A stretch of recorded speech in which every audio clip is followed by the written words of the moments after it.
ToonGrin.com. Wow! Did you see that, girl? I'm Eva. A jar. I'd like to go further, even find out what's beyond these rocks. Are you coming? No!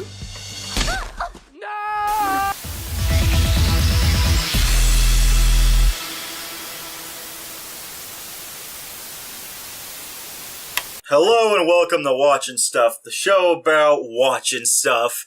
I'm Nero, and with me is my Canadian counterpart, WHYBOY, and we're... Okay. This is a rare ordeal to sort of be situated in when you think about it, because the thing is, I think we've all seen movies where it's like, it's a bad flick, but there's some decent things about it you can pull out. Yeah. I think it's really rare to come across a movie where the animation is gorgeous. Like, the backgrounds, the scenery is breathtaking. The character designs are really good. The voice acting is on point. You know, the music is great. And the story is just such a load of crap. It really is. Like, we were interested in seeing Sahara for a while, ever since we were going to like Netflix lists and seeing all the animated shows and movies and stuff that were coming out for it. And Sahara popped up, and it was just like, oh yeah, that's looking very interesting. I thought the idea of it, like, it was an animated film, and it was direct to Netflix, which made me believe, like, oh, that's cool. If it's direct to Netflix, that means it doesn't really have to worry too much maybe about studio meddling in any way, because then it sort of plays out that because it's on Netflix, it's sort of an easier appeal because it's a lesser-known company. You can maybe be more experimental. You know, you don't have to go sort of paint by the numbers where it's like if you watch a lot of Disney films, even the films we enjoy, like you and I enjoyed Moana, but Moana is a very typical Disney movie. Yeah, indeed. And so we were thinking that something would be sort of new-ish in a sense in Sahara when we first tried to watch it. And we sort of got a little bit of a newish thing going on in the beginning, as we had the main character, Jar, and his little buddy, little scorpion buddy, just out getting some watermelons. And then a bully character comes up and bashes his head in with a rock. You know. Yep, that was the newish thing. What was it? Was it Troy or Trey? Let me just double check that. It was definitely Troy or Trey. If you want this watermelon, it'll be over my dead body. Okay. Because, like, I remember, like, we were sitting there and it's like, why is there always a Troy or a Trey? Yeah, that thing keeps bringing it up like a sausage party. You know, he actually had like a cool Middle Eastern-esque name, because, like, okay, this is another thing as we go into the movie, but we have to address this. It's clear that the movie is supposed to be set in the Sahara Desert, which I think is what, Africa? Yeah, it's Africa. It's the northern Africa. So it's like their names are supposed to be quote unquote exotic, or at least exotic for like Caucasian audiences. You know, I'm from Arizona, you're from Canada, so they should sound definitely more exotic to people like of us. Yeah. And their characters like Ajar, okay, that's actually, I've never heard that name really. Ava, not too exotic, but still, you know, not too common. Omar, Saladin, Pietra. Oh, okay. And then, completely out of left field, Gary. Yeah. What happened? Like, I thought we were supposed to... And the thing, too, okay, so, narratively, looking at the movie, we were open-minded to seeing what it was going to entail. And the way it starts up, it looks like it's going to go Romeo and Juliet. Two snakes, two different social classes, and they're going to interact. But okay, but the movie just pulls the rug out under us because it's not Romeo and Juliet. It's a road trip movie. It's so weird because the opening setup is you meet Ava, and she comes from this pretentious, snooty clan of snakes that reside in an oasis, and then you meet Ajar, who comes from poverty in like the outlands, which is looking like the ghetto.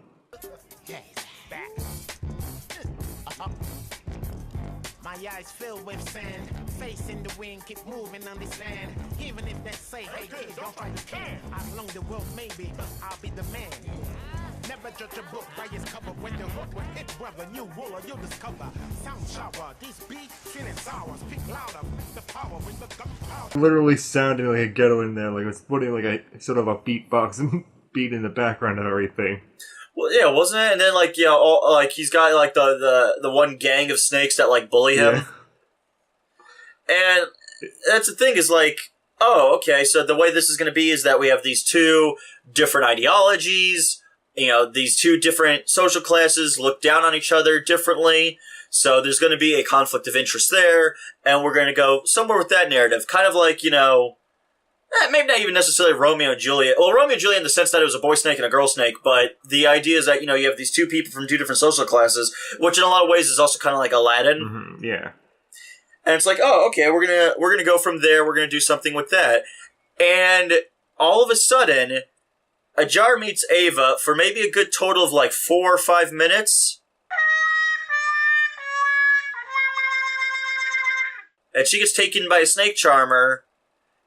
And then it becomes a road trip movie about Ajar going to go save Ava along with his scorpion pal Pit.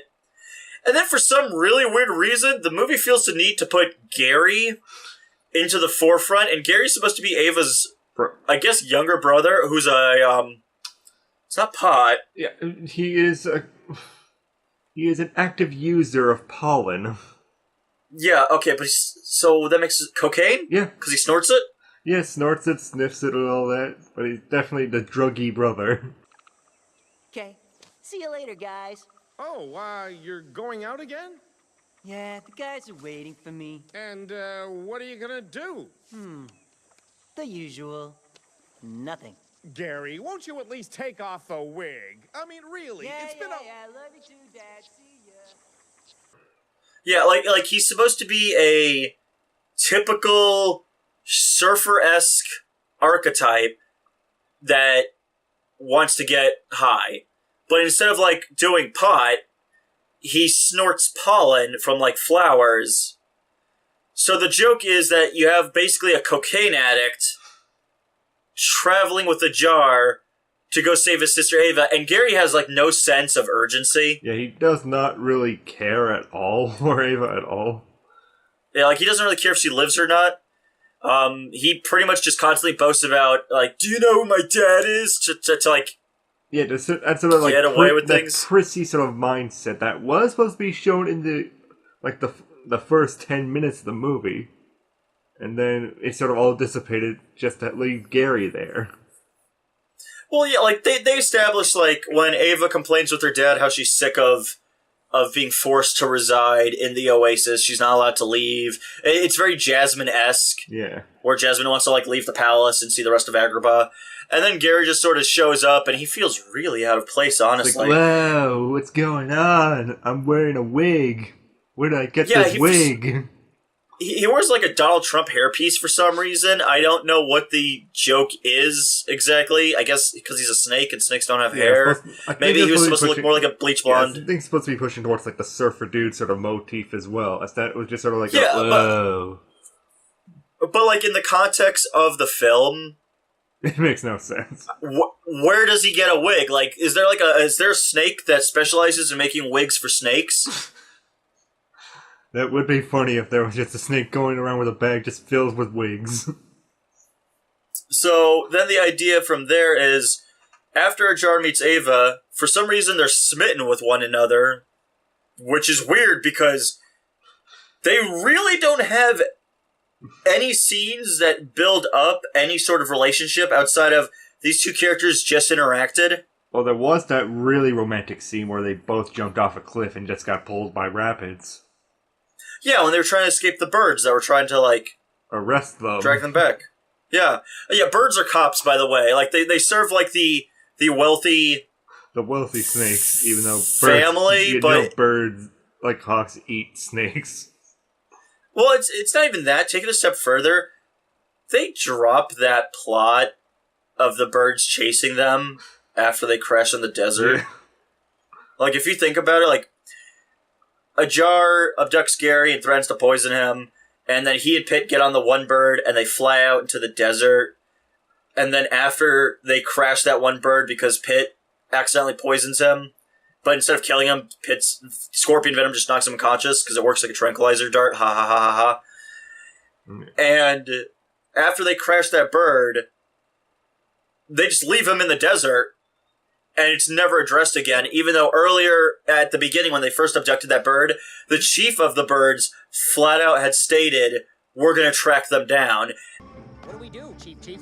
Catch them and bring that freak back alive. Sergeant? No, the worm with the rug. And then the writers or the animators forgot that that was like scenes they were supposed to follow up on. Yeah. Because they never follow up on it. Yeah, if I were to really think of what the movie's biggest issue could have been, is that it feels like it was several different rewrites done into it and just sort of laid out. It wasn't read all the way through. So you had the beginning as a part 1 of the story, then you have part 2, part 3, and part 4, which are basically from 5 different scripts and 5 different storylines in a sense. Well, you had three people do the screenplay, but then you had, I'm looking at how many producers, because you know as well as I do, producers are like the biggest meddlers. Mm-hmm. Yeah. So we have 7 producers. Yeah, that would definitely cause a little bit of a power struggle. Yeah, and I imagine that like some people clearly had one way they wanted this to go, and some people had another way, and it's a shame because it goes all over the place narratively. Like the idea is that you have these 2 social classes. Oh, so we're going to do something like that, like a commentary on social class.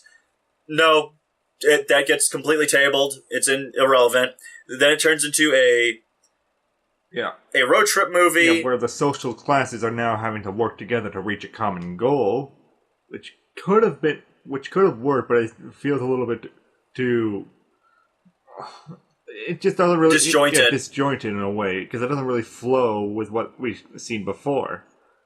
Oh yeah, and it doesn't really work anyways, because if your idea is good, that taking 2 social classes that have to learn to work together and cooperate to understand how to survive, that they're not so different. It's good conceptually, but it doesn't work here because Gary has no urgency. No urgency. Situation. A Jar is left in a position that he has to react to everything that Gary does. Because this is just crappy writing 101, kids.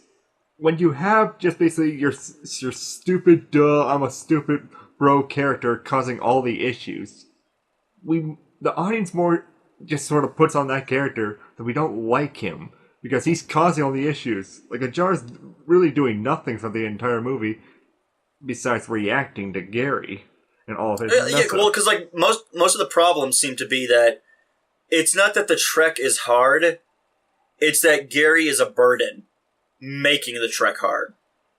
Yeah, like one of the key scenes that I can remember is that like they were going through some cracks and such, and Ajar and Pitt were just walking through, and Gary falls into a hole, and so Ajar goes back to try to help him, but then Gary just tugs them both in, so now they're all trapped underground. Fantastic. How are you ever gonna get me out of here now? Why didn't you warn us? Hey, you're the rescuers here, I believe. Logically speaking, the way that the film's kind of set up, Ajar really wouldn't have too many obstacles to deal with because he grew up in the wilderness and in a less plush location like an oasis. So he understands how to survive in the desert. He's savvy enough that he'd be fine. Yeah, so you basically so have to... you need someone to drag him down. Yeah, put a cinder blocking it on his tail to basically just drag him along. Yeah. And that's the thing, Gary doesn't work. He becomes annoying, and the thing is, it's one of those situations where the writer thinks if there's a character that constantly causes problems for another, that is comedic. It's the same thing where it's like, if you ever watch the Star Wars prequels, that's Jar Jar Binks. Like, oh, isn't Jar Jar funny because, like, he's a bit of a goof-up, and he makes things more annoying for the main characters? No, because you get fed up with that character, just like the characters in the movie are getting fed up with that character. So, as an audience, what's really the reaction truly supposed to be? If we're supposed to enjoy this character, shouldn't the effect be that it's comedic, not that we're all just getting frustrated and, like, sick of it?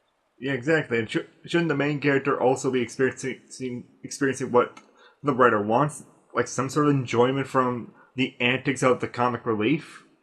It's supposed to be a relief to everything, not adding to just the dramas of everything. Yeah, and that's the thing, is that Gary is very much Jar Jar Binks.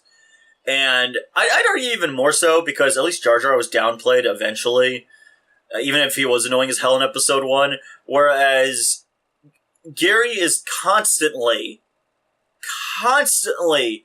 fucking up. Mm-hmm.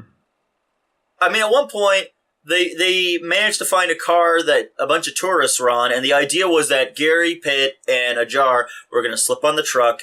They were going to then use it to get to the town where the snake charmer was heading so they can go and rescue Ava.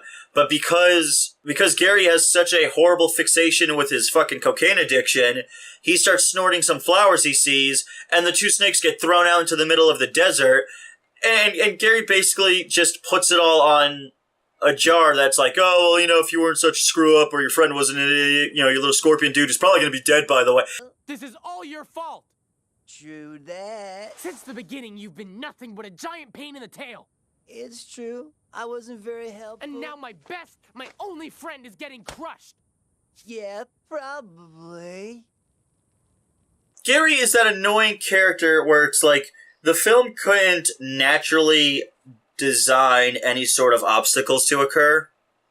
So the outcome is they need to artificially set up obstacles by having another character, but not an antagonistic character, having the comedic character being the one causing problems.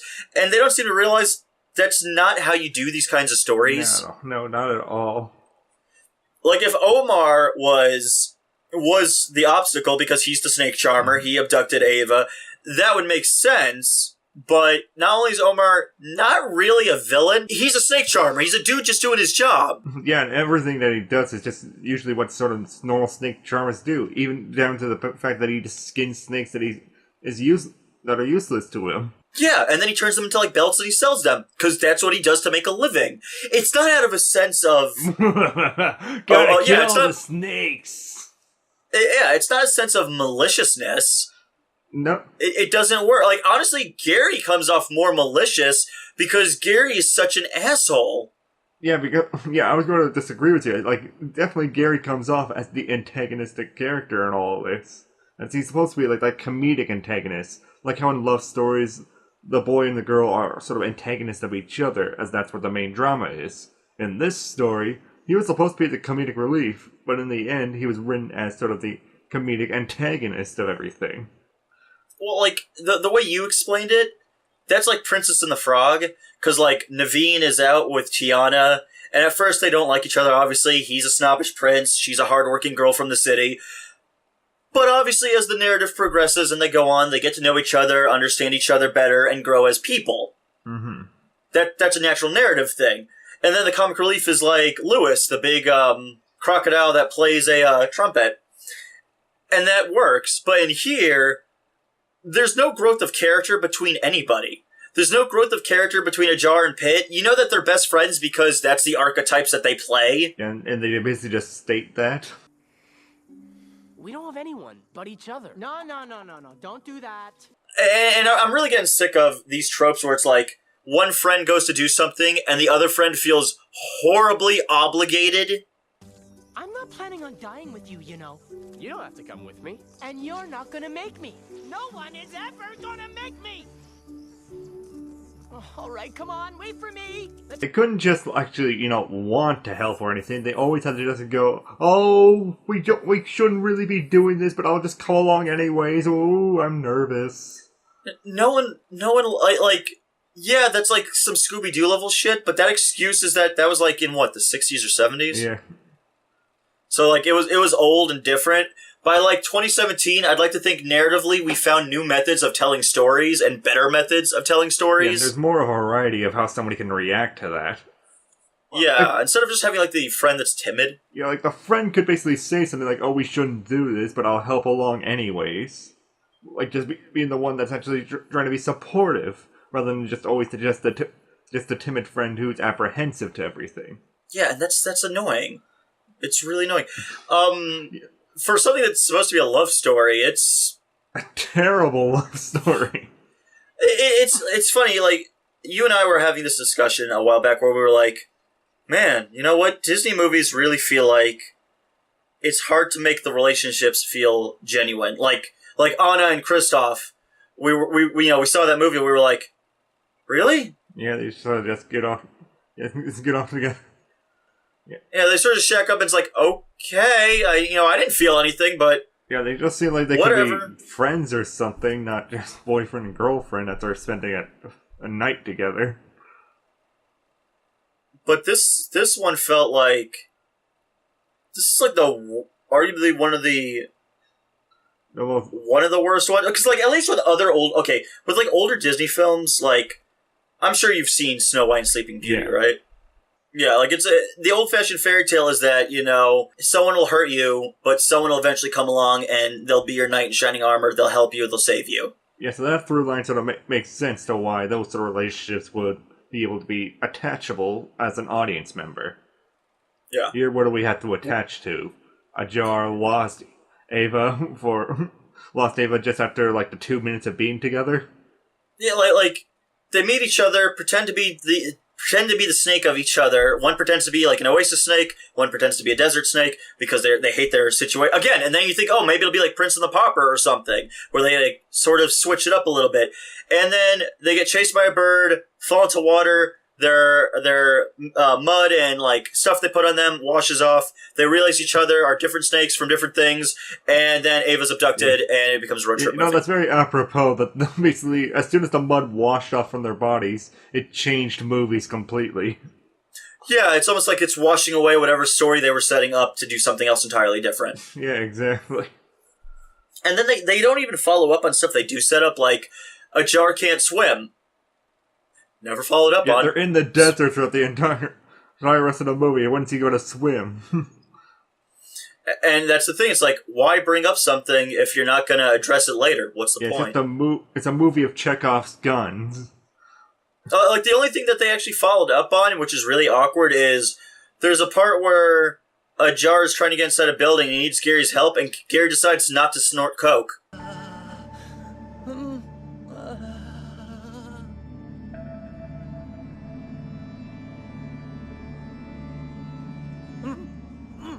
My character arc is done. Why did you get off the flowers? Yeah, pollen doesn't actually have that effect last time I checked, so... But even if the pollen did have that sort of effect, what actually changed in the movie to basically make Gary do that? A jar didn't even chew his ass out or anything over that. Well, like, he only chewed him out on that, like, they got thrown out of the truck. But he didn't, like, specifically, like, address, if you weren't such a worthless cokehead, you'd probably actually be more useful. Yeah, and even if he did do that, Gary was never the character that basically just go, oh, wow, I'm going to be self-reflective of myself and my life choices. Yeah, it's a weird thing where it's like, oh, maybe it'll be addressed. Maybe, as they go through the desert, he's dealing with, withdrawal, which they don't do. And then, like, oh, maybe he'll have a relapse, but then overcome it in the third act. And it's not even really that. He just snorts some freaking pollen, and then all of a sudden in the third act, it's just like, yeah, I'm done with this part of my character. Moving on. Yeah. No, it's a funny thing. Like, at the beginning of the movie, we were thinking Pitt was going to be the annoying character. No, they kind of get rid of Pitt. Like, yeah, after second act, they throw him out and leave Gary in a jar together, and that's it. And then they have to give Pitt a plot about finding a female scorpion and then, like, finding his way to the town that he has no idea where to go to meet up with a jar again. Yeah, it feels like these three different writers were writing different stories altogether and just basically collided together to make this. I think, though, you and I could agree that animation-wise, though, it was gorgeous. Oh, it was stunning, really. They have this really cool big-lipped alligator moment with the snake charming dances, And it's really just visually, it's very fascinating to watch. Yeah, it's really cool. Like, the whole story behind that is, like, Ava has a whole subplot where the snake charmer... there's another subplot. Yeah, the snake charmer basically has sort of a I can't even... I don't even know how to really phrase this because it's so fucking stupid. He has, like, a religious belief of snakes? No, not even that. It was basically inside of his basket where all his snakes are. It's basically a snake dancing school. Where there's rooms for the snakes. You understand how that happens, right? I looked this up. It turns out that the Time Lords create technology where stuff is bigger on the inside. So the basket is clearly working on TARDIS-level technology. And that's why somehow a normal-looking basket actually has small built-in rooms for individual snakes who are dancers. And by the way, again with the stereotyping, they're like 2 dumb blonde snakes. Don't worry. You're not that fat. Check this out. When you get hungry, you do this and poof. You're not hungry anymore. You're one of us now. One of us. One of us. One of us. One of us. Yeah. Like there's a pair of like dumb blonde archetype snakes. There's the prissy rival snake that doesn't like Ava because she's like, oh, you're the new blood. You think you're better than me. And that's super a subplot. Small lips on her too. I just always noticed that about her character. I'm Pietra. The company has one prima ballerina. Me. Keep that in mind and everything will be just fine. So there are you have the 2 dim-witted twin snakes that are like, oh my gosh, you just basically the vanillas. Yeah. Oh my gosh! Oh my gosh, girl! I can't even breathe. Whoa! And then you have the rival female snake that hates Ava because Ava needed a rival in her subplot. Then you have a fat dancing school instructor that's really pretentious. And then you got George, which is a male snake who's named George because the actor does an impersonation of George Takei. Hello. Everything is going to be fine. George is here. I don't even know what to say to that. It's so dumb. stupid. But like the choreography though, the animation is fantastic. The character designs look good. The animation itself is very fluid. The voiceover, no one gives a bad performance. They're just bad characters. Yeah, really. Like in a better written story, like this would be incredible. It would be one of the movies that I would say like this is like a gem that needs to be unearthed and shown to everybody, like a fishtail and such. But no, I would not recommend this. No. And final verdict. What would you? Before the final verdict, I do want to mention one other scene with the love story, just to basically just puts the cherry on top of why this is a horrible love story. Sure. Yeah. In the third act, we have a Jar and Gary going to the top, going down, and who does he see in the glass cage? Ava and George. Ava and George, yeah. Yeah, and they're just getting very close together, and a Jar looks at them, looks all sad, and starts to climb right back up again. Oh yeah! Oh, I totally forgot. She's trapped in Omar, the snake charmer's like hut, and that's also like his skinning workstation where he skins snakes to make them into like belts and sashes. And he's ready to leave Ava there because she wasn't committed to him. Yeah. Oh boy. Hey, where are you going? What a piece of shit! Yeah, that immediately just switches you liking a Jar to just immediately hating a Jar. Before it was a dude who, like, okay, the romance isn't well-founded whatsoever in the beginning, but he clearly felt something with her that he would go to great lengths to come and help her. That could be commendable. The fact that, like, the moment he sees her with another guy and he's like, oh, well, my dick ain't getting sucked tonight. Fuck this noise. And you're like, what the fuck? You came here just for an award? Really? Yeah, it's the award of being with a relationship, not for the noble act of just saving the girl that you're sort of interested in. What a fucking asshole! Like, even if we just took the whole thing, like, the bare bones, like, I only knew you for 4 minutes, but I'll still save you anyways. There's a nobility to that you can like a Jar for. Even if it ended up with George, it would have still been fine. A Jar could just say, you know, I like you, and I'm glad you're happy with George. I'm off on my own adventures now. Yeah, I'm just happy you're safe. Yeah. And instead it's just like, oh, well, you know, I'm not going to get my balls fondled anytime soon. Fuck this noise. Why am I even here? And you sit there, you think about it, and you're like, Well, what the fuck, man? You came here only because you want to get your knob gobbled? That was the whole... The whole... You know what? Fucking rock bottom. Fuck this. That's horrible because, like, basically everything you could have known about this character is completely undone in that shit. It really doesn't, especially when you have Gary as the voice of reason saying, like... Well, that depends. Are you just gonna stand there and whine? Or are you gonna save my sister?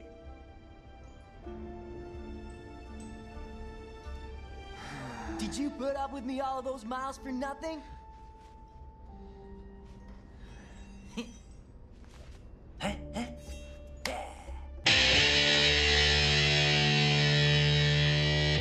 Yeah, the cokehead is the voice of reason. Oh my god. Fuck it, man. Rock bottom. Like, I love everything else, but everything else is inconsequential, because think about it this way, bro. Mm-hmm. It's nice to look at. You know what that makes it? It makes it an over-glorified picture. Yeah, exactly. Just a bunch of moving pictures. Just put it on mute, and then you can just watch it all the way through. Definitely, as a movie, I'd have to give it a rock bottom, too. Well, like, artistically, it's great. I hope to God, I really do hope this studio will make more movies, but get better writing. Yeah, definitely. It needs better writers on this. Look, your writing should not be on par with Alpha and Omega in terms of writing capability, but not look as good as, like, a high-end DreamWorks film.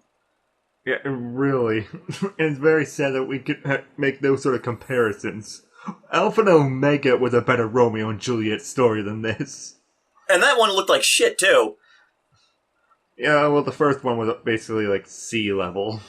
Yeah, it was just passable, but as you've seen by the sequels we've watched, it clearly got progressively worse. Oh, definitely with Splash Entertainment. So, yeah, we're going with Rock Bottom on this. It's on Netflix. If you want to watch it, we're not going to recommend it, but you can. You know, I would only recommend it if you just put it on mute and just put it on the background as just sort of like an artistic interest in it. Yeah, if you're the kind of person that just likes to see like fluid animation and like really cool character designs, it works on that level, but that's it. It doesn't work any other way whatsoever. No, not at all. Yeah. So that was Sahara, and this has been Watchin' Stuff. We do thank you guys for stopping by and watching. If you'd like, you can help support our channel by either visiting our Patreon, where you can go over and you can actually pay to sponsor an episode of either Cartoon Corner, NERO Reviews, or Watchin' Stuff. The way that works is you pay for one of those tiers, and in return, we'll review whatever it is you want us to see. Now, note that if, for whatever reason, the film you choose is something we watch but feel like there isn't enough material to work with, don't be alarmed. You're not getting screwed out of a prize. You can still claim your prize. You're just going to have to choose something else for us to take a look at in order for us to provide a more rewarding return on for you. Because we don't want to give you something half-assed. We want to give you something we can really critique, though. You know, if it's something that's just so mediocre, it's kind of hard to really talk about. Of course. But if you can't support us on either Patreon or TeePublic, then all we ask you just subscribe to us on either YouTube or VidMe, leave a like, comment however on your thoughts on Sahara or anything that we cover, and just stay tuned for everything that we can show in the future. Yeah, make sure to also, you know, like you mentioned with our TeePublic, you can go there, you can find all sorts of pop culture merchandise for you to enjoy. We're talking mugs, shirts, stickers, posters. We have all sorts of crazy stuff there that, you know, fans could enjoy. We also recommend that if you'd like, please register to our website, to ToonGrin.com, and over there you can help follow up on anything we do. We always post there first and foremost before we post anywhere else. So if you want to keep up to date with our content and see it a date earlier before it goes to other places like YouTube, go to ToonGrin.com. That's where you can find everything we've been doing up to this point. Yep, just keep up to date on everything. And also, less edited footage, because YouTube has us make certain changes to work with their standards. And because we're posting through VidMe with our ToonGrin.com page, you can get actually more true to what we did material there, because VidMe is a lot more laxed than YouTube is. That's what makes it a lot better, in my opinion. Yeah, it is a superior hosting service. It's just really new right now, so it still needs to find its identity. And we just need your help, and basically just to propagate us to newer and newer heights for ToonGrin.com. Yep, that's all we ask. You know, watch and share. But if you can slid a couple of bucks our way, kudos. And if there's something you want to force us to sit through and watch and review, hey, congratulations, you could do that too. But until then, just be sure to tune in to ToonGrin. Ciao. Ciao.